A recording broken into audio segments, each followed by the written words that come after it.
За тавьсан. гаддах. За шинэ. За холбоонд өөрийнхөө үнэтэй ингэж. За. Баярлалаа. Энэ номыг би харсан юм а. Тэгээ таныг болохоор би нөгөө Facebook дээрээс ингээ харахаар супермаркетуудад зөвлөгөө өгч юм, дэлгүүрүүд ингээрээ Япон одоо бизнесүүд ингэдэгий шүү гэж зөвлөгөө өгöd байсан бол.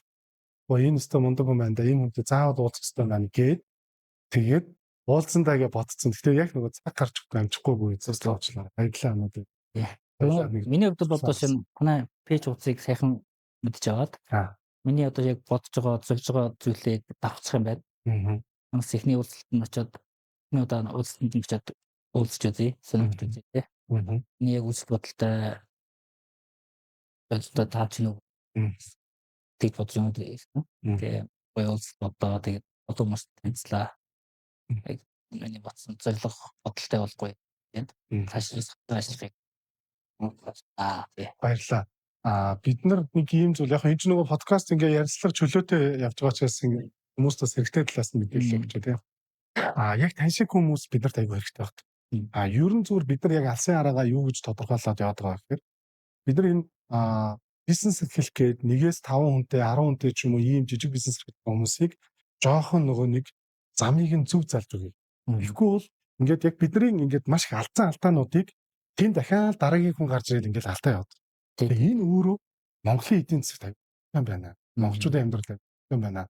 Бизнес нь жоохон бүтлгүй байхаар хүмүүс ингээд гоё тогтвортой амьдрч чадахгүй байна тий.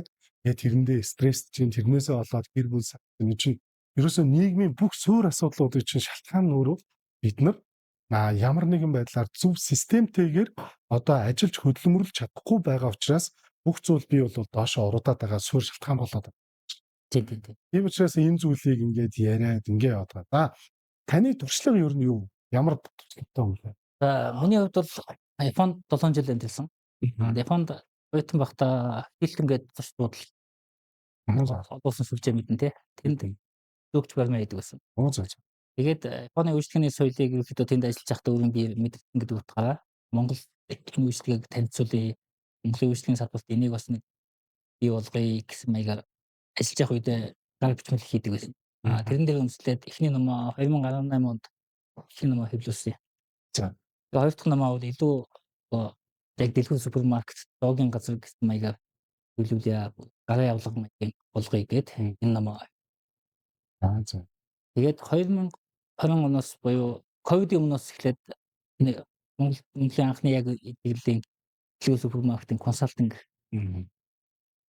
гийн ажлыг хийж эхлээд одоо 6 дахь жилдээ явж байна. Тэгээ Монголын Банан зүгт Завхан аймаг, Өг зүгт Замууд, хойд зүгтүүл зүүн зүгтүүл Дорнот аймаг. Одоо ямарс нэг Монголын 7-8 аймаг ажилласан байна. Улаанбаатарын нэлээд томоохон компаниуд жижиг дэлгүүрүүд зөвлөгөө өгöd. Тэглээ. Чи хүмүүсээ дуудаад хоолндоо оруулчаарай. Хамаагүй шүү. Бид хоёр яг энэ ч юм яриад дуусчин хүмүүсээ нэг их орилуулчихгүй байх шүү тэгэл хэлж.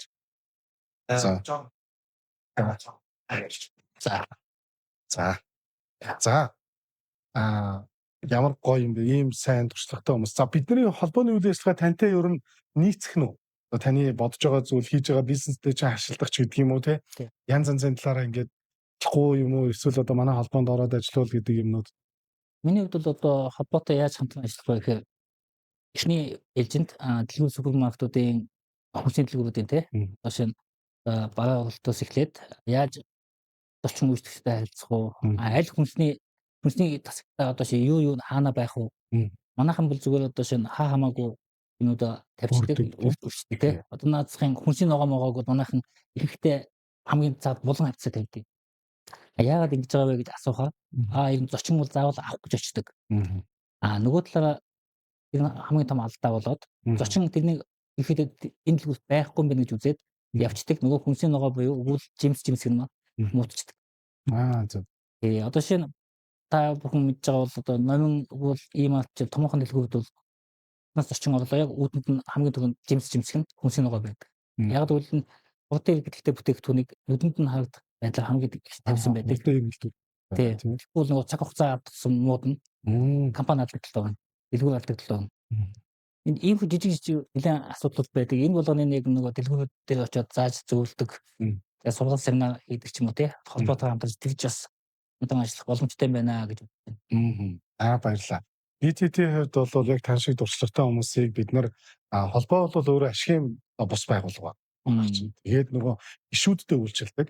Манай холбооны гишүүн болсон дэлгүүрүүдийг л бид нар чадварыг сайжруулах тал дээр л ажиллаад байна гэсэн тийм. Тэгээд тэр холбооныхоо гишүүдээс бид нар төлбөр хамж авахгүй. Гэхдээ нөгөө хүмүүстэй яг тань шиг ингээ консалтинг өгөөд сургалт орж байгаа тохиолдолд яг тэр консалтингийн зардлыг нөгөө өөрийнхөө гишүүн байгууллагуудаас хувааж гаргуулад тэгээд тань төлбөрийг нь төлөөд хийлгээд байхад окей асуудал баггүй тийм.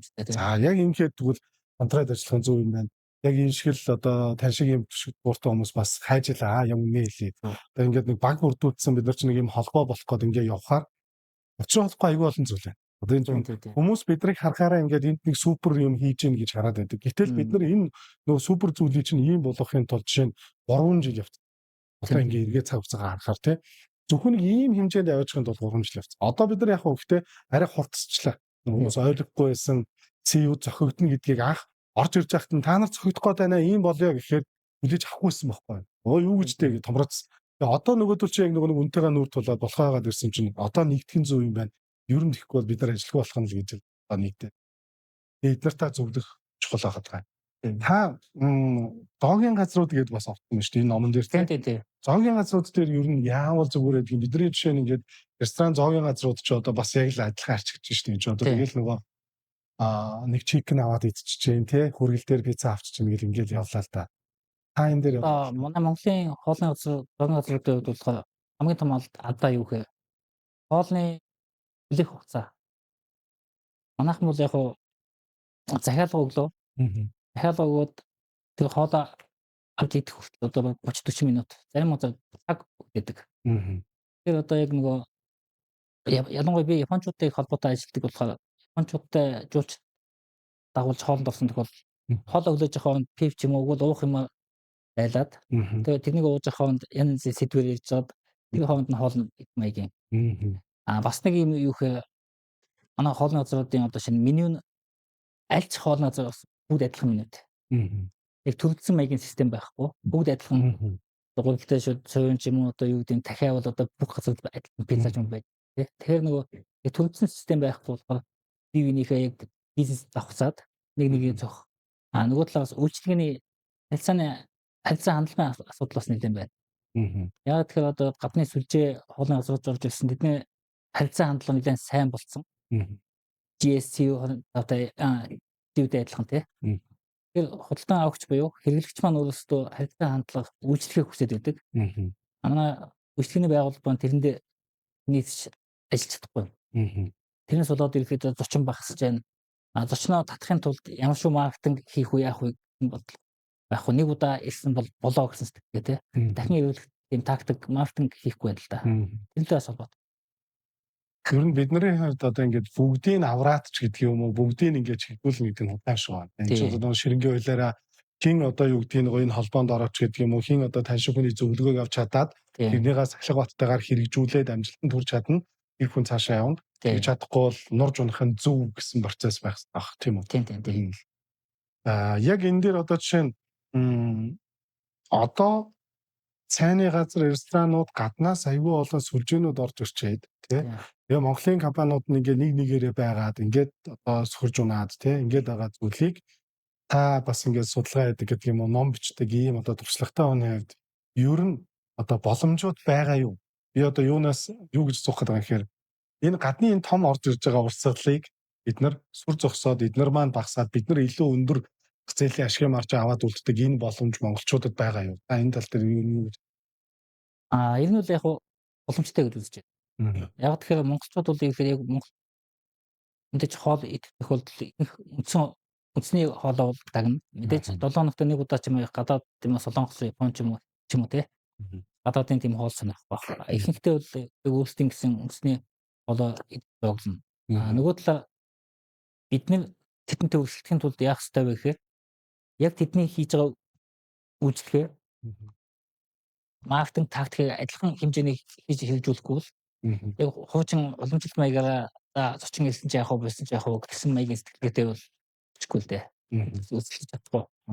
Тэгэхээр ерөн зур алдаа нь бол үйлчилгээний стандарттай байгаад байна гэж хэлэх гээд байна. Та нөгөө одоо юу гэдгийг ажилуулж байгаа хүмүүсийн харилцаа тэгээ түрүүний таны хэлдэг нөгөө нэг өөр одоо амт шимттэй ийм ондоошрол хэрэгтэй байна гэдэг юм уу те энэ талаас нь байж чадах юм бол гадны франчайзуудад ер нь зах зээлээ булаалгахгүй байх энэ боломж байна гэж байгаа.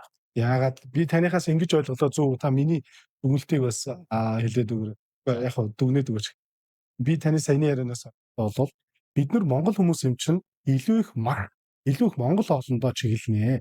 7 хоногийн 6 өдөр монгол хоолоо идэх учраас гадны франчайзууд орж ирээд 7 хоногийн 7 хоног тэр хоолыг идэх боломжгүй учраас бид нар өөрсдөө жоохон л одоо өөрчлөлт хийчих юм бол биднэрт 6 өдөр нь монгол хоол буюу бидний энэ холбоонд байгаа ч юм уу эсвэл нэг монгол хоолоор үйлчилдэг компаниудад нь илүү 6 дахин боломж байгаа юм байна гэж ойлгох гээд байна. Тийм. Тэгвэл зөв. Эзнүүд сонсож байгаа бох те ер нь бол ийм зүйлийг тооцоолох бол бид нар нэг ингэж алдаа би одоо миний өөрийн алдаа. Одоо энэ ресторан чинь миний өөрийн ресторан. Тэгэнгүүтээ гадных нэг дуурайд ёо. Би одоо хятад хоол хийх гэж. Солонгос хоол хийх гэж. Нэг тоогооч орж ирэл нэг зохион байгуулалт шинээр орж ирэнгүүтээ л би ч одоо солонгос ресторанд ажиллаж байсан. Одоо энэ чинь зүгээр ингээл солонгос хоол болгоод ингээл халаад өгдөг. Тэгээд хизээч би ойлгосон зүйл маань анхнаас нь солонгос рестораны хэв маяг одоо бүх аяг тавгийн санал ширээ орчин стандарт юм солонгосоор тогтчулж чадаагүй бол энэ хүмүүс нь орж ирснээр солонгос хоолыг солонгос орчинд нь л идэхгүй бол хот байд юм байна. Худлаа байд юм байна. Яг жоохон юу хэлэх гэсэн. Тэгээ бүр яг энд миний алдаа байна да. За тэгэл хүн орж ирэл нэг үг хэлэнгүүт нөгөө хүнийхээ үгээр явдаг монголчууд алдаа байна. Тийм. Та тийм зүйлүүдэд одоо эзлүүдэд та юу гэж зүйл? Одоо шинэ манай таны яг хийсэн даа яг ихэнх газрууд яг тийм маягаар тий. Пицца хийвэл хүмүүс хийдэг юм байна. Үгүй одоо юу гэдэг спагетти ч юм уу тий. Янз бүрийн хоол хийх боломж юм байна. Хүмүүс их хийдэг юм сонирхдаг юм байна гэж боддог. Энэ болгоныг хийх болгонд цаг хугацаа алдна. Орчин үйлчлэгчээ алдна гэсэн үг. Яг тэгэхээр энэ хийх гэж цаг хугацаа зарцуулна. Тэрэн дээр туршлагагүй янзын тоогоочоос болоод амтгүй хийж чадна. Хий чин тий. Тэрнээс болоод асуудал үүснэ. Тэрний оронд буузныг яг нэг төрөлцсөн хоолоор дагнсан тэр хүмүүс одоо яг нэг ямар нэгэн хоол идэх гэж бодоход тухайн хоолны газар бодогдох хэмжээний тийм маркетинг чинь байх хэрэгтэй л доо. Жишээ нь одоо ихэнх Монголын хоолны газрууд танад ч бас анзаарч байна. Юу гэхээр хаяг зөвхөн манайхан гадаа хийдэг. Дотоод ихэнхдээ хаяг хийдэггүй. Зочин үйлчлэгчийн хувьд юу гэхээр дотоод сууж байхдаа хэн нэг найзаагаа дуудах үед яадаг вэ гэхээр заавал зөөгчийг дуудаж зоогийн газрын нэрийг асуудаг. Тэгэхээр дотоод ч гэсэн адилхан хаяг байгаад тэндээсээ хүмүүс хоног шилт одоо CUG сонирхолтой юм одоо янзын хоолны газрууд чинь давхар тийм тактик маркетинг явуулж идэг. Нүдэнд харагдах газар тухайн рестораны зоогийн газрын нэр байвал энэ дагуу шууд үл логож хийж болно. Тэгвэл тухайн хүн яг ямар нэг тэр хоолыг идэх тохиолдолд тэр газрыг бодох одоо шинэ дахинд нь шууд суулгаж өгнө гэсэн. Тийм юм тактикууд янзын байдаг л та юм. Тэгэхээр янзын маркетинг ашиглаад тийм боломжууд нэлээд гарна гэж байна. Тийм би одоо 20 жил бизнес хийж ингээл энд сая хүмүүст ингээл сурах юм заах гал яваад байсан. Наацхийн юм жижиг юм ийг л ойлгохгүй тэгээд аргагүй юм чинь сабран өөр учраас бас тэгдэм байна. Би бас барилгын салбарт ажилладаг учраас барилгын салбарын юмнууд гадарлаад ингээ яриад байдаг юм. Яг таашиг юм эксперт хүмүүсээс өөрөөр хард юм шүү. Энэ сая би нөгөө солонгост очиод хүмүүстэй уулзаал явж байгаад ирсэн. Солонгосын тэр хоолны газруудыг бодоодсон чинь хамнуудаар нэр дөрөв хоолнуудын зураг байсан. Тэр хоолны зураг хүртэл бараг бэжж тэр брэнд хоолыг сонгох тэр шалтгаан болж өгөх гэдэг гэсэн үг. Тий, нэгдүгээр тийм хоёрдугаар бол нөгөө дахинд нь хоногшуулах системийг бий болгох. Одоо шинэ солонгосын за кимчи жигээ ч юм уу мэдгүй тийм хоол байлаа гэж бодоход кимчи жигээ идэ гэж бодоход нөгөө нүднийх нь өмнө байсан зураг шууд бодогдно гэсэн үг байхгүй. Нэр тэнд би очиж идсэн шүү дээ. Тэрнийг л идэ гэсэн тийм тактик бас давхаа яваад байгаа. Тэр нэг ямар нэг үн тавих ч юм уу хоолныхаа үнийг сурчлаад байгаа ч юм уу тийм маягийн биш. Давхар нөгөө утгшуулах дахинд нь бий болгох энэ систем юм байна. Төрөний таны яриатай холбоод бодсон чинь нөгөө хоолнд хүлээгдэхгүй хурдан гарч болох хоолнуудаа түлхүү тавиад тэр хүн нь илүү гоё харагдуулгүй энэ хоолыг авъя гэхээр тэр хоол нь ихэгдсэн байдаг учраас хурдан гарах юм ийм маркетинг өссөн байгаа юм байна тий. Тий. Тэгэхээр манай Монгол хоолнууд айгүй хийх хугацаа нэлээд уртдаг. Тэгэхээр үнэхээр тийм хугацаа авч байгаа бол хүлээх хугацаа нэг 30 минут нэг байгаа бол тухайн зочинд уух юм гаргаж өгөхөөс гадна жижигхэн салаад ч юм уу ямар нэгэн тийм нэг тухайн хүнийг уйдаахгүй маягийн тийм бас давхар өгдөг байв зүгээр. Ялангуяа Япон солонгосууд нэг жижигхэн салаад маягийн төлж өгдөг. Тэр нь хүлээж авах хооронд нэг амаа хөдөлгөөд тэр хүлээх хугацааг мартуулах тийм тактик бас яваад байгаа байхгүй. Манайх бол Монголд бол тэгээд заавал нэг 30 минут ингээл уцаа ямар нэг метр тийм шүү. Тий. Сүлдээ цай муудалцсан үнтэй цугааланд орол бараг ярих юмгүй болохоор шүү дээ. Бас шүү. За тэгвэл ийм байна тий. Одоо тэгвэл таныхаар энэ Монголын одоо худалдааны бизнес эрхэлж байгаа. За энэ үйлчлэгээний бизнес эрхэлж байгаа хүмүүсийн хувьд ер нь одоо интерьер зэтэл гэдэг юм уу дотор тогтчлолтондоо эхлээд анхаарах хэрэгтэй юм уу? Эсвэл хүнийхээ хувь харилцаанд анхаарах хэрэгтэй юу? Тэ? Эсвэл хоолны сонголт буюу тэр хурдан гарч ирэх гэдэг дээр нэгдүгээр анхаарах хэрэгтэй юу? За яг энэ дээр бүгдэн дээр нь анхаарах хэрэгтэй. Гэхдээ эднэрийг ингээд дарааллуулаад хэлвэл ямар байдаг юм бэ? Эхлээд энэ дээр анхаар тэгээд ингээд нэгдүгээр хоолны хугацаа. Одоо бол хүмүүс цаг завгүй болсон. Тэгэхээр хүмүүс одоо хаа нэгэн одоо төвжрэлт цаг алдаж байна. Хоол идэх гэж цаг алдах үсгүй. Тэгэхээр аль болох богино хугацаанд хоол гаргах тийм бэлтгэл ажлууд маш сайн хийсэн байна тий. Тэгээ хоёрт нь бол мэдээж дотоод засал. Одоо шинэ орчин бий болох хэрэгтэй. Бас Монгол хоол идэх гээд очиход Солонгос руу Япон маягийн стилтэй газар бас онцгой. Тэгэхээр одоо нэг чин загвар стил дизайн чухал. Голд нь гэвэл харилцаа хандлага. Чиний одоо шинэ наацхан угтаж авдаг. Манайхан ч одоо зочинд хоолны газарт бол хаана суухаа өөртөө шийддэг шүү дээ. Ер нь л гадны үйлчлэгээний байгууллагууд бол төлөө явж байгаа насаад яг тогтсон ширээнд нь суулгана. Тэгэхгүй болохоор нөгөө 5-6 оны ширээнд 2 хүн суучаад зочин суух боломжийг хаждаг. Энэ бол байгууллагын агталтай болчихсон. Хоёрт нь бол зочин үйлчлүүлээ мөнгө төлөө гарч явахт нь авлаа гэдэг нэг хэлцдэг системийг бий бол. Манайхан бол мөнгө авлаа бол тэгээ баяртай. Болно гэсэн маягийн. Маш тийм олон алдаанууд байна. Тий. Жижиг мөртлөө айгу том алдаа болоо явчих. Тий. Одоо ингээд гадныхан Монголд ирээд та судалж үзсэн үг юм мэдгүй байна. Гадныхан Монголд ирээд ямар хоол иддэг юм бэ? Ямар газраар ордог юм бэ гэдэг зүйл ер нь юу байдаг юм? Би зөвхөн ийм юм асуух гэдэг. Одоо жишээ нь ингээд юу гэдгийг томоохон сүлжээ ресторануудаар ороод сүлжээ гэдэг нь олон улсад танигдсан газраараа ороход хандлага байдгүй. Эсвэл тухайн орон нутгийнхаа яг ингээд нэг онцлог таарсан ийм жижигвтер хөөрхөн стандартны ийм газраар орж үзэх те. Би Монголд ирсэн юм чи Монгол хоолыг идэж үзье. Заавал нэг том үнэтэй ресторанд нэш бүр энгийн монгол хүмүүсийн хийж байгаа хоолыг идэж гэдэг юм уу? Ийм хандлага ер нь хэр байдаг? Ивэл яг нэг Япончуудтай холбоотой харилцдаг гэдэг утгаараа Япон хүмүүсийн хувьд бол заавал Япон одоо Монголд байдаг Японы зочид буудалтай буун гэхгүй аль тухайн орон нутгийн тухайн улсынхаа үйлчлэгээний байгууллага үүсгдэг. Япончуудын хувьд заавал Япон хоол Монголд ч Японд идэх боломжтой учраас Монголын хоолыг идэж үзье.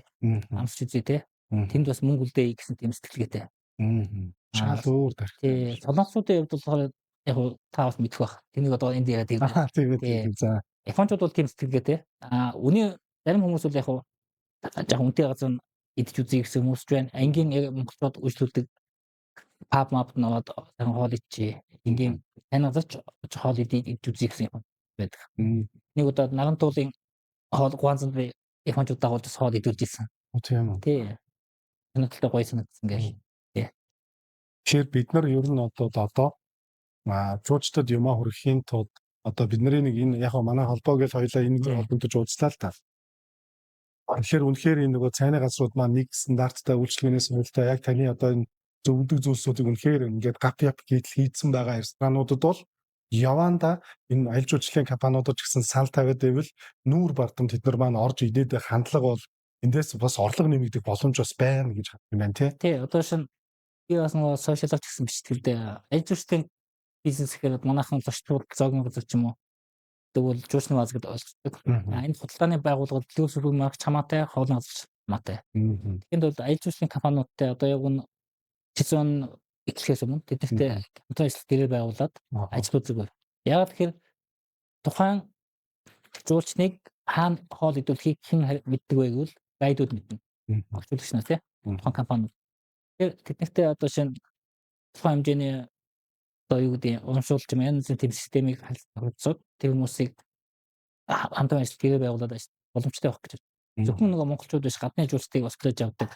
Тэднэрт зориулсан ойр зүрийн нэг солонгос жуулч авдаг бол ойр зүрийн хэдэн үг жуул дүүгч маань бас мэдчихдэг ч юм уу тийм наад зам мэдчихдэг байх болчих байгаа байхгүй. Уусаад гайдтай явж байгаа юм чинь. Тиймэрхүү бас боломжууд бас байгаа. Шаардлага гарвал бас менюгээ ч гэсэн бас нэг солонгосоор биччихээд ганцыг ч гэсэн хадгалчмаар юм байна шүү дээ. Тэгэхээр бид нар одоо энэ сүлжээн дээр бүр яг энийгээ бас авч үлдэх хэрэгтэй юм байна тийм хэрэгжүүлэх хэрэгтэй юм байна тийм. Одоо шинэ iPhone жуулчин авдаг компанитай харилцаж байгаа бол нэг нь Монгол нэг нь Япон авдаг тийм. Байвал тэр хүмүүс дахиад одоо англи хэл мэдгүй Япон байвал чинь Монгол англи байл уушдаг тийм тийм. Энэ зүгээр айгүй жижиг зүйлийг л бид нар айгүй хаалтдаг юм байна тийм. Ерөөсөө нэг юм энгийн энч санаад хийчихэр зүйлийг ерөөсөө хийхгүй байгаад бидний орлого буураад байгаа бас нэг шалтгаан юм байна тий. Одоо шинэ би нэг Японд бизнесментэй уулзлаа да. Цааланд орсон.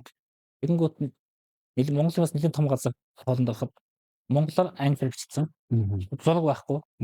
Тэгэхээр тэхийн тулд яах вэ гэхэд бидний хоол захиалах гэж байгаа юм болсон. Яг тэгэхээр зураггүй учраас нэг үслэн монголоос нь англи болгоод тэнийг орчуулаад англиас нь японоор орчуулаад тий. Энд ийм махтай ийм ногоо дотор нь төмөлс ногоо ийм нэг үслэн тайлбарж байгаа. Хэрвээ японоор байсан бол энэ шууд хавлаад хэлнэ. Уул зургтай байвал ийм маягийн хоол байна. Тэгээд ийм танай Японы ийм хоолтой төстэй маягийн гэд хэлчихээд болж байгаа байхгүй. Тэгэхээр жижиг юм шиг хэмлэн бас хэлээ. Үнэхээр нэрийн юмнууд идэх юм биш үү? Бид нар бас нэг юм өнгөцгөн л ярьцгаагаал. Монголчуудын хувьд болохоор нөгөө дотор засч юм уу те? Хоолны хамт юм уу тийм дэ анхаардаг. Ийм жижиг сажиг харьцаа хандлага өвөл нэг юм менюний судалмаас ачаалуулдаг гэдэг. Тэрнээс олж нэлийн нэг зочин алдахад цаана 10-20 зочин алдах байхгүй. Монд бол.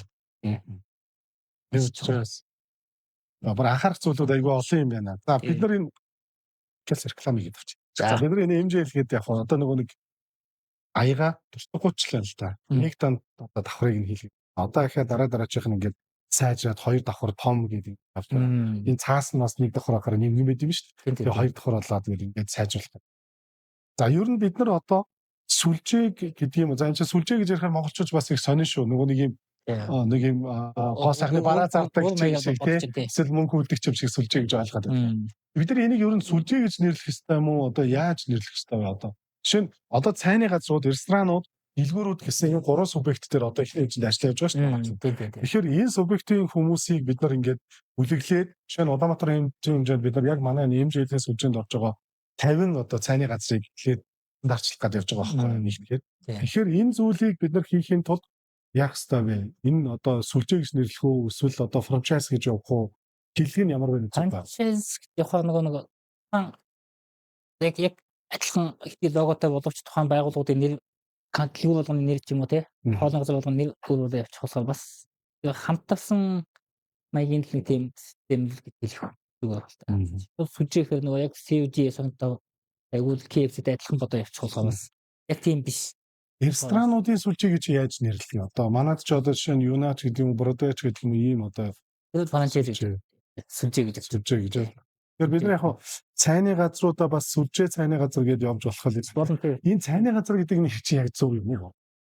Цайны газар гэж уг нь уудаг газар явж. За. Яаж уг нь хоолны газар, зоогийн газар гэдэг маягаар тий. Явах хэрэгтэй юм. Тий. Нэг уу цайны газар гуанзангууд нэг хямдхан гэсэн имиж байгаа. Аа. Тий. Тэгэхээр одоо нэг зоогийн газар, зоог гэдэг чинь угсаа хоол иддэг гэсэн үг шүү дээ. Тэгэхээр одоо цайны газар нүгэ халаад, гуанз гэдэг үгээ халаад ирэхэд зоогддаг газар гэдэг маяг зоогийн газар зүгээр юм уу? За ямар ч байсан тэгвэл зэрэглэл бас янз янзаас олоо явчих байх таас тий. Явандаа сүлжээ гэдэг зүйл хэллэг рүү орох нь бол зөв юм байна. Энэ одоо энэ сүлжээ цайны газруудаа гэдэг ч юм уу тий. Сүлжээ зоогийн газруудаа гэдгээр явах юм. За энийг ойлгосон. Энэ одоо нэг зэрэг гэж нэг юм яриад таны яриасаа рестораны зэрэглэл нь юм байх хэрэгтэй. Цайны газрууд нь юм байх хэрэгтэй. Тэнгүүд хоолных нь үнэн арай өөр. Гэсэн мөртлөө яг ингээ харах юм бол орж байгаа материал гарч байгаа зар хоёр нь баг адилхан юм шиг. Тий. Яг сайн гүйцэтгэв. Нарийн зарим нь ойлгохгүй. Энэ ямар стандарт байгаа? Яг өстой болоод энэ ялгаатай. Монголын нэг стандарт хэмжилсэн газраас энэ нэг дэлгүүрч бай зоогийн газруудын хувьд нэг тэдэн метр квадраттай гэсэн нэг хэмжээ заасан. Тэрнийхээ дагуу зэрэглэн жоохон өөр байгаад байгаа. Тэрнээсээ болоод тэр нь явж байгаа болохоос ш одоо юу гэдэг нь жижигвтер газар дээр ресторан гэж нэрлээд бүр ингээ рестораны зэрэглэлийн хоолыг гаргавал ресторан гэж болох юм уу? Тэр нөгөө жижигхэн талбайгаараа л явуулдаг. Олон улсад ямар байдаг юм? Японд чинь ямар байдаг? Японд бол тийм нэг ихлээ одоо шинэ энэ цайны газар энэ зоогийн газар мас гэсэн одоо шинэ жижигхэн талбайд хоол хурдан гаргадаг тийм газар ч бас тий уудах газар хүртэл хоол иддэг газар. Тэднийгээ юу гэж нэрлэдэг юм? Адилхан хоолны газар гэж явчихна. Яг Японы одоо тэр одоо хоолны газар гэдэг цайны газруудын нэрийг Монгол руу ингээ хөрвүүлээд ярих юм бол яг юу гэсэн? Японы хоолны газар янз уул нэг эзнийхээ нэрч байж болно. Уул өөрсдөө гой бодож байгаа янз нэр. Тэгвэл Япон хүмүүс хоол идэхээр явъя гэдэг юм бол юу гэж хэлэх вэ? Бид нар ч юм бол жишээ нэгж бас нэг за ганцаараа хоол идчихэж. Тэгэл цайны газар хоол идчихээд ирэх юм. Ингээд хилээд гардаг. Тийм. Тэр яг тэгэж хиллэгдэг үг нь аль нь хоолнд. Хоолнд. Тий, хоолнд. Хоолнд орё. Гэхдээ тэрнийгээ бид нар шиг хоолны газар орё. Тэгвэл цайны газар орё гэд ингэж нэрлэдэг зүгээр л хоолнд орё гэж. Хоолнд орё гэхээр нөгөө тэнд нь үлжээ бас байд. Одоо шин Монголд Яшиная юм Мацияд нэг баа тий. Энэ бол одоо шин манайхны цайны газар маягийн үлжээ л баггүй. Монголд бол яг ресторан бол авчиж байгаа. Тэндээ бол тийм жижигхэн гуанз маягийн л газар. Тэгэхээр одоо нэг том жижиг янз юм бол нэг ялгаа байхгүй хаа. Өөр заавал тийм нэг зэрэглэмэл өсгөөл нэг шаардлагагүй мэн. Японд бол одоо шинэ туристик талбай байгаад тэр хоолоо аюулгүй судалгүй гаргаж л байвал тэр бизнес их боломжийг төлж өгч байна. Тий. За ер нь хүмүүсийн чиг хандлага одоо ингээд хоолны соёл бас их одоо өөрчлөгдөж байна гэж би бол харах гээд байгаа. Ер нь дэлгүүрийн одоо барав тавьтгуудын бүтэц ч гэсэн өөрчлөгдөж байна тий. Тэгэхээр та энийг одоо жишээ нь одоо яг ийм үйлчлэгээний байгууллага ажиллаж байгаа хүмүүс юу гэж зөвлөх вэ? Ер нь одоо нэг уламжлалт хоолой яг л нэг гурилтай шул цөөн бууз одоо тий одоо тавар гэл ийм хоолоо. За тэгээ сүүлийн үед нэг өндөртэй уураг, хармогтой уураг гэл хоол нэмэгдэж ах шиг байна тий. Энэ өөрөө яг энэ одоо яг зөв зүйл үнэ үү? Эсвэл энэ дээр бид нар тодорхой хэмжээгээр хүн амын одоо сонголтоос шалтгаалаад арай өөрчилсөн ийм одоо зүйлүүдийг нэвтрүүлж явах нь зөв үү? Японы хоол магадгүй одоо 100 жилийн өмнө байсан. 300 жилийн өмнө байсан. Хоол нь хэм маягаар хэр их хэмжиж өөрчлөгдөөд одоо ямар төвшөнд явж байгаа. Тэгээ одоо Монголын хувьд бол монголчуудын хувьд одоо бидний яг уламжлалтны хэдэн хоолт байгаа шүү дээ. Аль ч хоолны газар орсон нөгөөд нь яг бүгд л адилхан байдаг. Хаан тогоочийн чадвараас шалтгаалж амттай амтгүй зэрэг асуудал байна. Тэгэхээр бидний одоо шинэ цаг үе тэг нийцүүлээд бас аяж ус хөгжүүлэх гэж байгаа гэдэг утгаараа хоолны оц менюгээ нэмэгдүүлэх. Тэгээд янз янзын амтлагаач гэдэг юм одоо шинэ тийм олон төрлийн хоолын шинэ хоолуудыг бий болгох хэрэгтэй. Арай жаахан юу гэдэг аппетит хийж байгаа хэрэгтэй. Зүгээр одоо энгийнээр ирэх юм бол одоо шинэ бууз гэхэд одоо шинэ за хөрөм ах оны мах биш янз янзын амттай ч юм уу тий кимчи одоо юу гэдэг янз янзын бас байж болох юм. Энийг хэрэглэгч хэр их одоо урт хугацаанд хүлээж авдаг. Энээсээ болоод эрсдэл бизнес орчих уу яах вэ?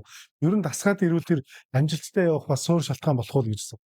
Тэгээ одоо шинэ бидний хүн гэдэг чинь нэг юм байнга хэрэглэх өөддөг. Тэгэхээр өөр нэг сонголтыг нь бий болгоод ийм бас боломж байгаа шүү. Энийг бас сонгох боломжтой гэдэг тийм сонголтыг бий болгоод хүмүүс сонирхох. Нөгөө талаар гадны жуулч одоо шинэ мах идэггүй ч юм уу янз бүрийн аллергитэй бас хүмүүс байдаг. Тэгвэл тэрнтэй тохиолсон бас ийм бас хоолууд байгаа гэсэн системийг бас бий болгоод өгч үзэв. Японочдын тэгэхээр нөгөө хоолыг нэг хоол байлаа гэж бодоход нэг төрлөөс байхгүй. Одоо шин шилтэй хоол байлаа гэж бодоход 7-4-5 тэгээ өөртөө бий болгоцсон. Шинээр нэмж байнга хийдэг гэсэн. Судаа нэмээ. Өөртөө зохиод гэсэн үг тийм. Ерөнхийн нэг одоо нэг хоолчин рамен билүү. Рамен тий. Рамен. Тэгээ рамен ингээд янз янзын тонгоцоо юу хичээлээ нэг ингээд янз янз болоод тий. Тэгээ тэр 70 юм аа тэгээ 70 рамен ч юм уу тий. Янз янзын маягаар ингээд болчих байгаа байхгүй. Тэгэхээр Монголд бас яг энэ тийм боломжууд байна. Одоо савлын юм ах ч юм уу, юм ах ч юм уу, ядууны ах ч юм уу. Энэ зэм маягаар хүмүүс ингээд байдаггүй маягийн хоолууд бас хийж боломжтой гэсэн үг. Тий. Зөв. Тэгвэл за ер нь бизнес эрхлэгчид маань магадгүй зөвлөгөө авахыг хүсвэл доор одоо таны дугаарыг тавьчих болно тийм. За энэ дугаарыг тавьчихын. Тэгээд та бүхэн бас энэ утсаар холбогдоод яг бүр ингээд өөрийнхөө ресторан дээр, цайны газар дээр за тэгээд дэлгүүр өргөжлөний байгууллагууд дээр зөвлөгөө аваарай. Бас үнэхээр мундаг хүн байх шүү гэж би бол бас хэлмээр юм байна. Тэгээд та бүхэн хүмүүс бас зөвлөгөө авч байгаарай гэж хэлмээр байна. За одоо бид нар ирээдүйн юу гэдгийг 10 жилд та манай супермаркет дэлгүүр ажиллаж хязгааны бизнес эрхлэх хүмүүс ямар ирээдүй хүлээж байгаа вэ гэдэг тал дээр та дүгнэлт. Яахгүй бол ямар ирээдүй болно? Ингэвэл та ийм зүйлдээ хэлбэн гэдэг зүйл. Одоогийн дэлгүүр супермаркетууд энэ чигээр байх уу үгүй бол шинэ төвчөнд гарах уу гэдэг л хоёр замын уулзалтад өвчтэй байна. Яг энэ чигээр байвал одоо бусад гадны сүлжээ дэлгүүрүүдэд бизнесийн хуулиар арчигдаж байхгүй. Шинэ төвшөнд гарахын тулд тэднэртэй адилхан үйлчлэгээ, адилхан тогтчлт, адилхан системийг нэвтрүүлэх нэс илүү гарвал одоо шинэ илүү амжилттай ажиллана. Үгүй энэ чигээр байгаад өрсөлдөөн донд яваад байхгүй болох бол хоёр сонголтын донд бий болчиход байна. Ирчээд байна. Одоо энэ сонголтыг манайхан зөв их бохоо тий. Одоо бидний энэ хийгээд одоо хоёулаа ярьж байгаа энэ хэмжээлийн сүлжээг та жишээ нь ямар байгаасаа гэж харж байна. Ямар сегментийн хүмүүс хүн илүү төлөвлөгөө одоо хандаж ажилласаа гэж бодож байна. Энэ зүйл ер нь ирээдүйн танихаар ямар? Тэшин миний бодлоор заавал өдөө орнуудад гэлтгүү гэр хорооллын байсан тий. Энэ бол байгаа дэлгүүрүүд бүгд нэг систем, нэг стандарттай. Бүгд адилхан хувцастай. Одоо харилцааны хандлага хувьд ч гэсэн нэг систем бий болчиход одоо бусад гадны дэлгүүрүүд одоо шинэ үйлчлэгээний энэ байдлаар ялагдах систем боломжтой ялагдахгүй байх боломжтой гэж харж байна. Нэгэн боломж байгаа. Өөрсдөө яг нэг үйлчлэлтийг эслүүд маань хийхгүй бол цаг хугацаа ус хүлээхгүй тий. Ер нь хоцорсон хүмүүст ямар үр дүн хүлээж байгаа? Нэлээд энэ бизнесээс гарахаас бацгүй гэсэн үг. Энэ сүүлийн үед консалтингууд нэлээд бизнес хуулиар агуулж байна. Бидний яаж нэг уламжлалт маягаар ч юм уу одоо өөрсдөө шинжилгээ хийхгүй энэ чигээр болох байх гэсэн байдлаар ажиллаад нэлээд хүнд байдал болцоож байна. Хүмүүс ч одоо бизнес хийж байгаа хүмүүс ингээл за одоо өстой эдийн засаг муу байна. Дэлхийн одоо энэ дайн байлдаанаас болоод ер нь эдийн засаг хямрчлаач гэдэг юм уу. Ингээд бидний орлого багассан байгаа маач гэдэг юм уу. Ийм зүйл, ийм төөрөгдөл аягүй их байна гэж би бол хараад байгаа. Та тэрнийг хэлж байна. Хулгааныхын үйлчлэгнийхэн дээр Дэлхийн дайнээс илүү манайхны өөрсдийн нөгөө хандлага үйлчлэгээний соёлтой холбоотой гэж би хардаг. Ялангуяа нөгөө зарим хувц судалгааны газруудаа алцгаан уугуулсан, утаа майгуулсан сууж идэг газрууд байдаг шүү дээ. Чин эсрэгээр нөгөө орчин үйлчлэгчийг хөөж байгаа үйлдэлээ өөрсдөө анзаардаггүй.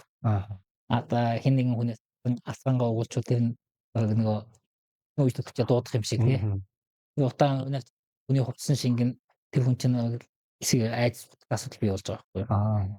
Тэр нөгөө яаж бидний өөрчлөлт хийж, яаж үйлчлэгээ сайжруулах вэ? Яаж өстэй адилхан байх уу гэдэг маягаар бодохгүй бол манайхан энэ чигээр байгаад нэг өдөр нэг 2 3 хэлгээ болчихно гэж бодоод ивэл боддог бас хүмүүс байгаа шүү дээ.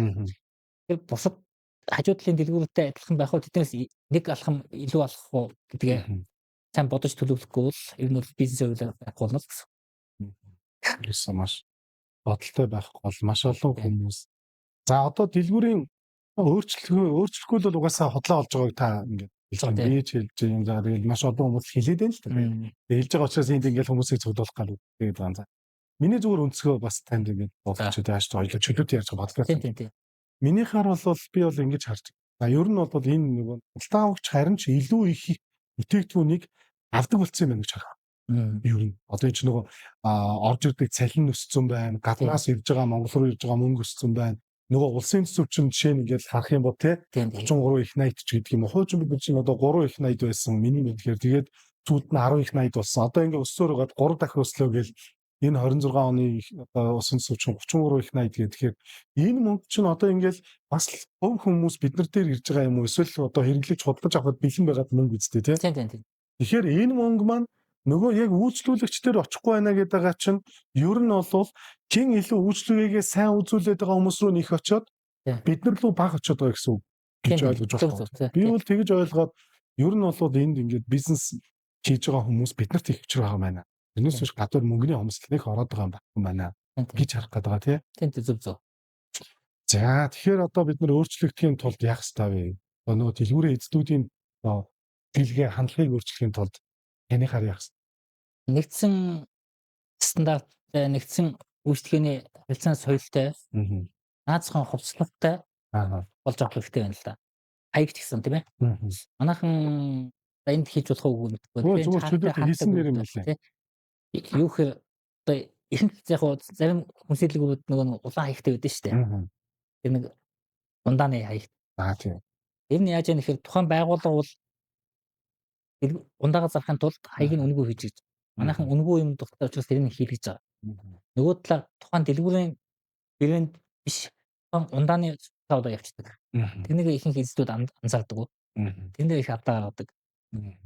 Тэр одоо нэг өөртөө нэг юун дээр алдчихж байгаа, юун дээр онж байгаа гэдгээ маш сайн эзэдүүд нь мэдж авах. Нөгөө талаар нэгэнд өөрсдөө хийх гэж байгаа бол одоо маш сайн суралцах одоо тий хэрэгтэй байна л да. Одоо Японд жишээ нь энэ дэлгүүрийн бизнес эрхэлж байгаа хүмүүс эсвэл энэ үйлчлэгээний буюу энэ ресторан, цайны газар ажиллаж байгаа хүмүүсийн одоо нөгөө амьдралын түвшин гэдэг юм уу та энэ нийгэмд одоо байж байгаа байр суурь нь ямар түвшинд байдаг вэ? Бизнес эрхлэлд бол нэлээд ялангуяа дэлгүүр супермаркетын бизнес эрхлэгч нэлээд өндөр түвшинд л доо. Ашиг орлого сайтай. Тэнд бол яг байгалийн хууль үүсдэг. Тэгэхээр үйлчлэгээ сайн, харилцаа хандлага сайн байвал тэгвэл бизнес бол сайн явна. Үнэхээр жоохон харилцаа хандлага муу одоо байнгын үйлчлэгч алдаад байвал тэгээд тэр бизнес бол. Би болохоор нэг ийм юм харчаа танаас асуух гээд оролдоод байгаа. Монголд миний зүгээр харж байгаа айл ч оронд ер нь одоо энэ үйлчлэгээнээс хоолны газар, ресторан, тэгээд дэлгүүрч гэдэг энэ салбарт ажиллаж байгаа хүмүүс нь илүү гарааны бизнес буюу энэ ч одоо ороод илүү сайхан үйлчлэгээ энтраараа яваад ингээд босч ирэх гол нөгөө бойжлтыг нь явуулдаг их хүчрхэг болж авдаг, их юм сурдаг, эндээс сурсан хоригдлуулсан туршлагаараа дараагийн шатанд гардаг баг нэг ийм салбар юм шиг надад болоод харагдаад байдیں۔ Зүгээр яг нөгөө нэгэнд сүлжээ болоод бий болсон компаниуд бол цаашаа ингээд системээрээ доктортой яваад бүр илүү их ашигтай болоод ингээд явчихж байгаа тийм. Гэтэл маш олон буюу тэр нэг 10%, 20% л байдаг баг. Миний харж байгаагаар бол за нэг 80% нь бол бизнес хийж сурахын тулд эхлээд нөгөө хамгийн бага мөнгө шаарддаг, хамгийн эрсдэл багтай байдаг салбар нь энэ үйлчлэгээ хоол эсвэл энэ худалдааны салбар гэдэг юм болов уу гэж хараад байгаа. Тийм. Энэ ер нь одоо Японтой ойролцоод өгүүлдэж болох юм. Энэ зөвхөн миний төгөл чинь Монголын харж байгаа үнэлгээтэй миний. Тэгээ Япон бас адилхан. Тэгээд яг хүмүүс одоо яг үнэхээр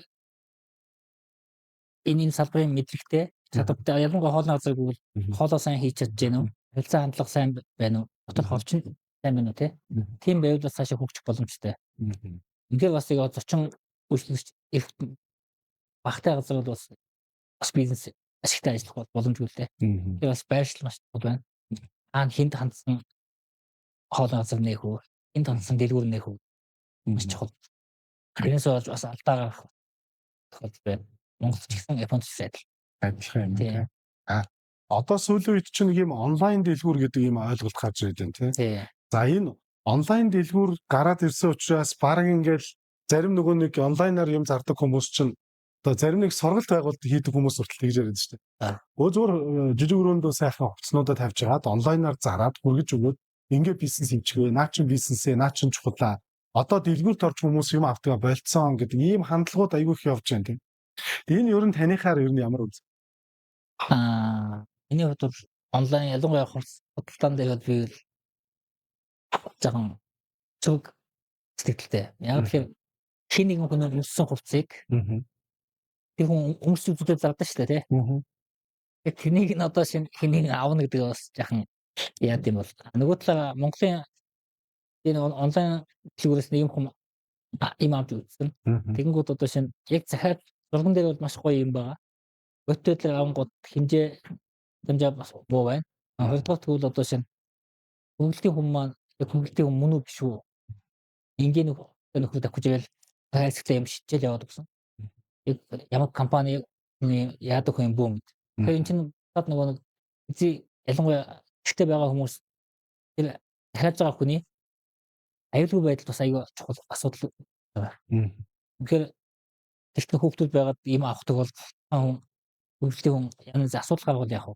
Аюултай. Тэгэхээр яг хэдий онлайн худалдаа гэдгээс боловч хөнгөлтийн талынхаа маш сайн аюулгүй байдлыг маш сайн хангаж өгөхгүй бол энэчээс Монголын бас дэм тэргийн бас нэг үгүй асуудлуудынх нэг болох магадaltaй. Тэгэхээр эндээс бизнес эрхлэгчид ерөөсөө онлайнаар бизнес хийгээд одоо хэрэглэгчээ татаад ингээд хүнд хүрээд байна гэж бас нэг их найдалтгүй юм байна гэж би хэлэх гээд байна тийм. Ер нь бол одоо яг өсөлтөнд хөгжих шатнд руугаа л орж ирж байна гэж байна Монголын хувьд.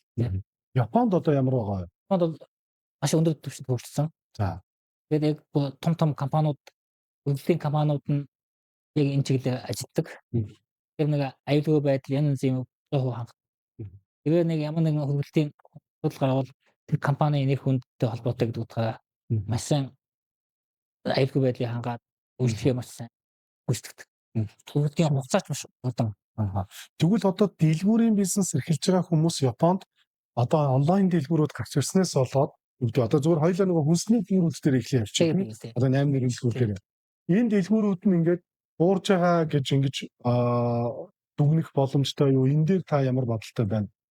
Тийм ажилласан уу ер нь та? Онлайн дэлгүүр Япончуудын хувьд бол хүнсээ болгоцсон дэлгүүрээс авдаг.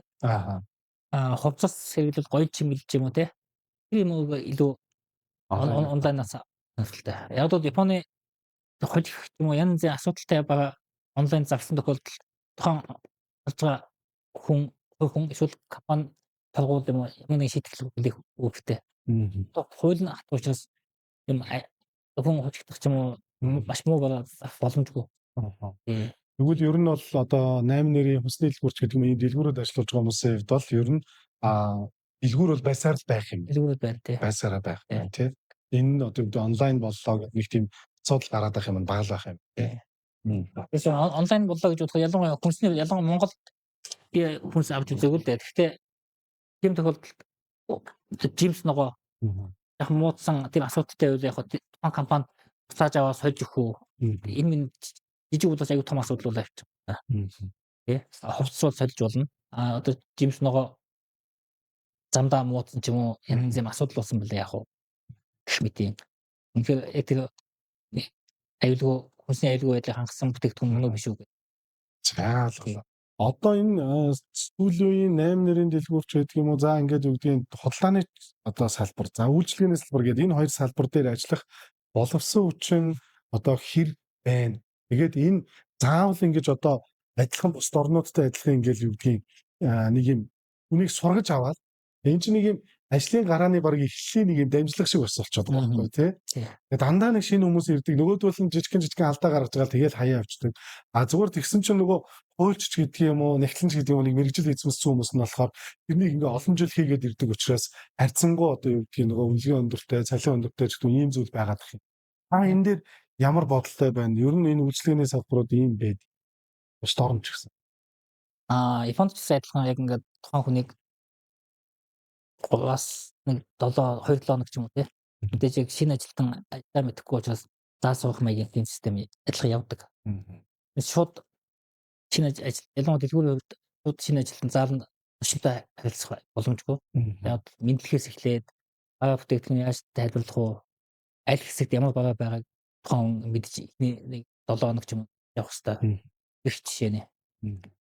Тэр Монголын дэлгүүрүүд ч гэсэн одоо шинэ яг шинэ ажилтан авсан тохиолдолд манайхан юу яач зүгээр санагдав. Миний хувьд шинэ ажилтан гэсэн тийм нэг тэмдэгтэй. Ингийн тэмдэг ч юм уу тийм байвал одоо нэг хүүхдтэй хүн юм уу шинэ жолооч гэдэг манайхан юм наадаг болсон шүү дээ. Яг тэрнтэй адилхан шинэ ажилтан гिचүүл манай нэг хөдөлгөгч нар хөдөлтөн авагч маань энэ шинэ хүн юм байна. Энэ хүн юм асуултанд мэдэхгүй байж магадгүй гэсэн маягаар бас бодчих واخгүй юу.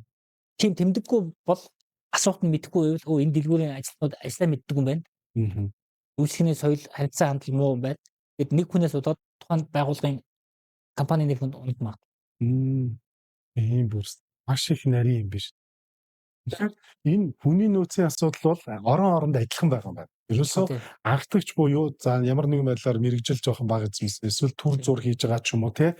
Ингээд нөгөө ажилд орохоо хүлээж байгаа хүмүүс ч юм уу түр хийж идэг. Энэ нь бүр ингээ мөнхийн ингээд урсаад байдаг ийм урсгал гэж ойлгож болох юм байна тий. Тийм болно. Энэ ингээд цаашаага бүр ингээ мэрэгшүүлээд гэдэг юм уу алдаа гаргахгүйгээр энийг ингээ системтэйгээр авч явахын тулд ямар стратеги барьж ажиллавал одоо хамгийн зөв бэ? Энэ дэлгүүр үйлчлэгээний байгууллага хүмүүс. Тэгэхээр одоо дэлгүүрүүдийн хувьд худалдагчдаа тухайн яг дэлгүүрийн онцлог бас байж болно. Тэгэхээр өөрсдийн гэсэн баримт зарчим стандартыг бий болгоод манай дэлгүүрийн хувьд бол мэдлэгээний үг нь юм байна. Бага бүтээгдэхүүнээ ингэж тайлбарлана. Хүнтэй харилцагтай ингэн бүх юмыг нарийн заагаад өгсөн тийм стандарт өгөөд баримт зарчим бий болгоч. Энэ юу гэхээр нэг шинэ ажилтан ажиллаж байгаа үйл хууч ажилтнч байсан ажлаас гарсан тохиолдолд дараагийн ажилтан ууж ирэхэд тэрний яг тэрний уншаал тэрний даваа ажилтдаг байх тийм нэг загвар схемийг бий болгоч. Тэгвэл одоо шинэ тэр хүнийг хэн нэгэн дагж яваад за энийг ингэж хийн шүү, ингэж мэдлээ шүү гэж цаг хугацаад алдахгүй. Шууд тэр имийг унш танилцуулаад тэрний дагуу ажилладаг тийм систем бас байвал зүгээр. Өдөртний хувьд ч гэсэн адилхан. Энэ ундаа жүүсийг яг ингэж өрнө гэдэг тийм хоолны меню шиг нэг зурган дээр байж ивэл тэр шинэ ажилтан шууд тэрний зургийг авч аваад бид нарын нөгөө яриад байгаа энэ сүлжээ болох нэг стандарттай нэг ижил нэртэй тий нэг стандарттай болох гэдэг чинь хамгийн чухал юм байна да. Суурь нь бол тий ингэчих юм бол яг манай дээр байгаа бидний энэ хүмүүст хэрэглэгчдэд хүргээд сургацсан байгаа стандартыг аваад хэрэгжүүлсэн компаниуд нь бол цаашаага ингээд үйлчлүүлэгчийг бухимдуулаад тавгуутуулаад байдаг юмнууд дээр аюул системтэй бичих юм байна гэж ойлгох юм байна тий. За энийг одоо бүр маш сайн бүр баталгаажуулж авлаа. Бүгд адилхан системтэй адилхан баримт зарчимтай харилцааны соёл гэсэн тогтсон тий. Ч гэсэн. Ялангуяа хувийн бизнес бол зарим жижиг дэлгүүрүүд гэсэн одоо шинэ гадуур хүмүүстэй ингийн хувцастайгаа ажил кассан дээр ажиллаж байгаа хүмүүс байдаг шүү дээ. Энэ тухайн ажилтан мөн үү биш үгүй юу? Тэр нь буцаад нөгөө харилцан итгэц гэдэг юм алдагдуулах бас аюултай байдаг л да. Бас тийм байна. Жижиг юм болоо жоо тийм байна. Үнэхээр дэлгүүрийн логотой хувцастай байна уу? Өгвөл ингийн гадуур хувцастайгаа юу сууж байна те? Гадуур хувцас байна уу? Одоо баярлалаа. Энэ одоо Японы дэлгүүрүүдийн эзэдүүд жишээ нь цаг завынхаа нэг юм хэдэн хувийг дэлгүүртээ зарцуулдаг вэ? Бид нар ч өнөө өглөөний уулзалтан дээр бидний ороод ярих гээд байгаа зүйл чинь ер нь бол бидний зүгээр төсөөлж байгаа байх юм. Өөдрөгөр төсөөлж байгаа шүү. 20%-ийг нь одоо тий ажилдаа зарцуулаад янах шалгах тий ингээд мөнгө орлоготой зурлах гэдэг зүйлүүдэд зарцуулаад 80%-ийг нь одоо ажилчид гүйцэтгэж байдаг ийм байх юм байна гэж бид нар бол томьёолж байгаа. Гэтэл одоо Японд ч гэдэг юм уу ингээд амжилттай явж байгаа ийм дэлгүүр одоо ажиллуулж байгаа эзэдүүд гэдэг эзэдүүд нь өөрсдөө зогсоод байдгүй эсвэл одоо бидний яриад байгаа шиг нэрэл 20% оролцоод 80% нь ажил гүйцэтгэл хүмүүс явж байгаа юм. Яг таны хэлсэнд ерөөхдөө Японы супермаркетын эзэдүүд ерөөхдөө 80% нь ажилтнуудаа даатгаад одоо мэргэжсэн хүмүүсээ даатгаад өөрсдөө ерөөхдөө бусад өсч хөгжих юм уу тий. Сургууль семинар бизнес уулзалтанд тэр нь бол чинь илүү яаж илүү гоё хөгжүүлэх үү? Илүү зочин худалдан авахч ихтэй болгохын тулд яах вэ? Тийм сургууль семинар энэ юм бусад маркетинг менежментийн цаг зарцуулдаг системтэй. Тийм учраас бидний одоо яриад мөрөөдөд байгаа зүйл бол бид нар л хичээвэл боломжтой зүйл юм байна шүү дээ. Японы бас нэг энд нөгөө дэлгүүртэй холбоотой учраас хэлэхэд шинэ хуучин худалдагч нар бүх хүн кассан дээр ажиллах системийг бий болгосон байна. За. Энэ юу гэхээр хэн нэг нь 0 ч юм уу гинтийн асуудлаар чөлөө аваад гарсан тохиол кассан дээр манайх Монголын хувьд бол кассан дээр нэг хүн тогтмол ажиллаад тэр хүн 0 авах юм янз юм болгон өвгөн ажил боломжгүй байдаг. Японы хувьд бол хинж ажиллах чадвартай системийг бий болгосон. Энэ бол ажлыг алдагдуулахгүй гэсэн систем. Одоо энэ Монголын нөгөө худалдаа эрхлэгчдэр ингээл ажиллаж байхад толгой их айгүй урт юм аа. Одоо худалдагч нар нь алдчихъя. Тэгээд гаднаас ингэчгийн ингээл чаавас маш их зүйл. Тэгээд тоо зөрөөд байх ингээл ийм юм. Энэ одоо Японд адилхан байдаг уу? Японд адилхан байна. Би бас номон дээр бичсэн байгаа. За. Одоо юу гэхээр настай хүмүүс болохоор ерөөдөө идэх юм хулгайлдаг. Яг зөнөөлөх хүчин энерги бас бай. Зарим нэг мөнгө хэмнэх гэсэн ч юм уу. Камер байгааг анзаарахгүй ч юм уу те. Шууд аваад дотор нь шууд идэх мэдээ тэр нь бас асуу. Зарим нь шууд кармадад сүхэндээ хийгээд аваад гарна. Японд энийг яаж зохицуулж яах нэхэр нууц камер хяндаг хүн байна. Дотор нь зочин болж явдаг нэг хүн сэжиг бүхий хүн болж ирэнгүүт жоохон дагаж ойролцоохон зочин худалдаа өгч болж хажууд нь ойролцоо явж байгаа тэрнийг хянаад юмыг авж байгааг нь хараад бичүүлэхгүй гарсан үед нь гадаа барьж аваад офсод дуудаад цагдаа төлөвлөж өгнө. Тэгэхээр цагдаа цаад хүнийг нь үнийн дүнгээр шалтгаалаад хэдэн мянган йенээр тургуул нөгөө л мөнгө төлж чадахгүй л ялаа. Энэ зүйл танихаар Монголд ер нь энэ зүйлээс гарахын тулд яг энэ Монгол эзэдүүд юу гэх юм. Сулгаас энгийн гол анхаарах юм юу гэхээр нөгөө ялангуяа жижиг дэлгүүрүүд нөгөө хэд харанхуй маяг байдаг шүү дээ. Илтүүлэг юм уу те. Илтүүлэг муу байна гэдэг чинь тулгаа авах нөхцөлийг би өөртөө бий болгодог. Хоёрдугаар тэгвэл хэд өндөр лангуунууд хийцэн. Энд нөгөө төвдөг байсан шиг болгочингууд тулгаачны юм хүм авах боломжийг бий болгож. Гуравдугаар тэгвэл нэг яг үнэтэй багаануудаа бол жаахан одоо нүдэн таагдах хэсэг юм уу те.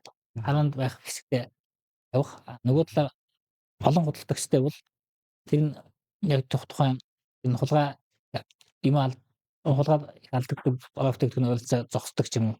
Тийм маяг юм бас байна. Тэрнээс яг Япон маягийн дагаж ингээд байнга явдаг тийм цаг завтай хүн Монголд хэлдэг. Тэгэхээр ялангуяа хамгийн чухал юм бол хэрэгтүүлэг байна. Одоо энэ технологи хөгжиж штэ тий. Тэгэхээр бид нар жишээ нь ингээд одоо манай NMJ-ийн сүлжээнд орж байгаа дэлгүүрүүдийн камера системүүдийг нэгтгэхэд нэг контрол системэн дээр үгүй 10 дэлгүүрийг ч юм уу ингээд давхар хянаад ч гэдэг юм уу тэн дээрээ нэг юм дундын камерын ялтай ажилтаа ажиллаж байдаг. Аль дэлгүүр дээр ямар асуудал гараад байгааг хараад контролдоо сууж ийм байж болох уу? Боломжтой авах юм шиг харж ирсэн юм тийм. Тэнийг мэдхгүй. Тэгээ бас боломжтой байж магадгүй. Технологи сайжруулж байж болох юм байна тийм. Энийг ярихад л надад санаанд орлоо. Нэрэл одоо энэ хамгийн гол зүйл ч одоо ажлын хүчний асуудал байна. Одоо манай дэлгүүрээс туу сая ингээд уудаж байгаа хүмүүс бүгд л одоо өөрөө суухаас гэл тэгээд чаавас өөрөө сууж байгаад өвдөхөөр үр хөвгтүүд нь дэлгүүрээ авахгүй гэдэг юм. Ийм бүр ингээд сүултээ зовлон болоод. Энд чинь одоо нөгөө ихэндээ ачиг өгөөд мөнгө олдог гэсэн бол цүүдээ энийгээ яана. Хөрөнгөтэй байх зураггүй байх бас нэг хэцүү юм шиг байна тий. Тийм. Тэр нөгөө худалдагчийг ялангуяа нөгөө яг заавал нөгөө ажлын 8 цаг гэдэг гэхгүй. Ялангуяа ээжүүд хүүхдээ сургууль цэцэрлэгт нь өгөөд ажиллах тийм маягийн системийг бий болгож болох юм. Тэгэхээр зөвлөө заавал 8-аас тэдэн цаг гэхгүй. Богино хугацаагаар оюутнуудыг бас богино хугацаагаар ажиллуулдаг. Тэгээ яг тэрний хянах яг төлөв эзнээ хэцүү байж магадгүй. Энэ нь богино тийм цагийн нөхцөлийг бас бий болгоод тийм ажиллах системүүдийг боломжтой системүүдийг бас бодож төлөвлөл зүгээр. Заавал нэг 8 цаг гэдэг хаацсан биш. Тэ? За баярлаа. Баярлаа. Ер нь бол нэлээд одоо сонирхолтой сэдвээр ярьж байна. За яг энэ Монголд байгаа бизнес эрхлэгчдийг нэг юм жоохон зөв чигийг нь олуулахад ашиг юм турцтай хүмүүс юм бас санаад агуулж байна. Нэг үе одоо бас юм зөвлөгөө өгдөг хүн гарсан байгаа нэг гоё агт. Тэр их одоо зөвлөгөө авч байна. Өөрийн бизнес хүмүүс маань. Нэгэнд яг төлбөрөө төлөх одоо хэмжээний гэдэг юм уу ингээд явъя гэж байгаа тийм сонирхолтой хүмүүс нь. Энэ бол сүүлийн 3 жилийн хугацаанд бол нэлээд сонирхолтой зөвлөгөө авах сонирхол нэмж байгаа. Энэ буцаад нөгөө бас CUG сөрөнтөвтэй холбоотой. Хажууханд нь ч юм уу таньдаг хүмүүсийг дэлгүүрүүдийн асуудал тооцолтонгууд би энэ зөвлөгөө авахгүй болохгүй юм байна. Энэ жаахан шинжил хийхгүй болохгүй юм байна гэсэн тийм хандлага бий болж байна. Гэхдээ яг Японтай харьцуулбал Японд бол энэ чинь яг дэлгүүр сүлбэр энэ чиглэлийн мэргэжсэн консалтингууд байдаг тийм компаниуд. Монголд бол одоохондоо байхгүй. Энэ зөвлөгөө авах тийм сэтгэлгээ бас монголчууд одоохонд арай сууж амжааг байна. Тэгэхээр эсдүүд нь өөрсдөө олчих байх өөрсдөө мэдлэгээр үзээд байдаг. Энэ цаг үеийг нийцэхгүй. Тэгээд худалдаа өгч байгаа сэтгэлгээ тэл ханамжид нь тавж чадахгүй ч юм уу те. Энэс болж энэ алдаа авч байна. Би бүр саяхан манай нэг манай холбооны нэг гишүүн хүнд яана их чинь ингээд 12 жил энэ дэлгүүрээс гарч үзээгүй ингээд байж байна. Тэгээд бид нар ингээд тим юм болгож байгаа тим гэдгсэн чинь тим байт юм уу? Ерөөсөө л таны одоо ингээд явдаг маршрут яв вэ ингээд тэгэхээр би барс орж байна. Дэлгүүр дээр ирж байна. За ээж аавынх руугаа нэг явж байна. Тэгээ өөр юм руу бараг явахгүй. Тэгээ хүүхдүүд ингээд том болцоочоос ингээд олоо явчлаа. Одоо ингээд өөр юм баг. За би асуултахгүй нэг хаяа нэг дүүрэг дээрээ дуудаг бол ингээд гэлтэй дүүрэг мөр гэдэг. За бусдаацыг ер нь юу мэдгүй. Яг тийм зовлонтой хүмүүс одоо яасан дээр юм. Тэр нөгөө яг таны өндөр сургалтын яригддаг шиг одоо чинь ажилласаа жаахан хөндөлөд хин нэгэнд ажиллаа даатгах өгөөд ихэдөө зааж заавчлаад бусад өөрийгөө хөгжүүлэх талын энэ чиглэлийн бизнесмэнүүдтэй танилцах энэ харилцаа холбоо бий болгох системчлэг тий тэр систем бол орохгүй бол яг эндээ байсан бол дуусна гэсэн. Тийм бол. Тэгээд дэлгүүрч хөгжихгүй өөрөө ч хөгжихгүй. Тэгээд хажууд нь маш сайн үйлчлэгээд маш сайн дэлгүүр бий болвол тэгээд тухайн дэлгүүр байрлал байхгүй болно гэсэн. За баярлалаа. Ярга юм түрээ дундалж дараа дахиад зөндөө уулзах бах тий.